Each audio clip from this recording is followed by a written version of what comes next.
I mean, you've got things like the soup maker, the judge, the stew maker, yes, sorry. The soup makers this year. How do you come up with these guys? Because they're by far one of the most interesting set of criminal villains that I've seen on TV so far.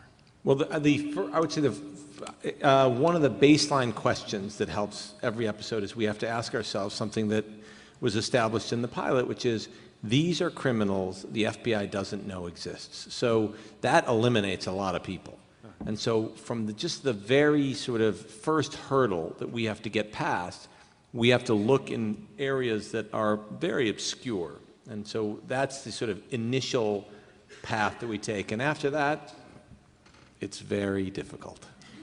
Cool. Thank you very much. James, you're awesome. Thank you. Yeah, the fact that the FBI doesn't know about 162 of the worst criminals, I'm a little concerned about the FBI, but that's another story. Yeah, next up.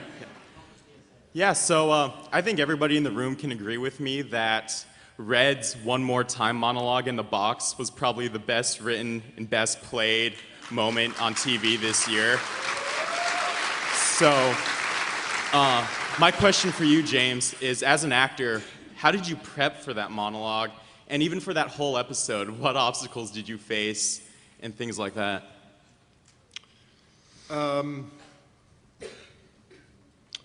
Well, in terms of that monologue specifically, it came out of conversations. That script was written by Joe Carnahan. And it came out of conversations with him about that was not what the speech was. The thrust of that scene was different from that. But we started talking about, I first talked to these guys when I first received an early draft of the script. I started talking with these guys about what we really wanted to tell from Red during the course of this episode. And at the end of that conversation, we all felt that the thrust of that moment and the thrust of that time with Ressler in that box was about something different than what was in the draft. And we had talked about what that time should be. And then they discussed this with Joe, and they urged me to discuss it with Joe, and Joe and I got on the phone, and we discussed at great length about what really that was about, and really what story needed to be told. And what for that man in that circumstance, what would be the thing that would be important for him to impart to somebody who in fact is dying?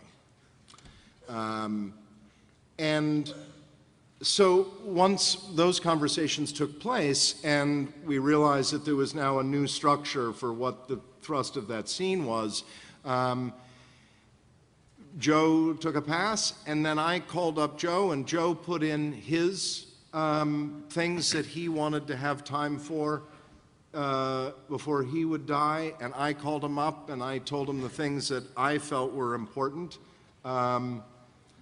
You'll all be relieved to know that while I was overseas shooting The Avengers this spring, I had a chance to go and have one more meal at L'Embassy in the Place des Vosges in Paris. And Sunday night, tomorrow night, I'll be going and listening to one more night of jazz at the Vanguard. I probably shouldn't have said that. Now there'll be people that'll be showing up there. But anyway.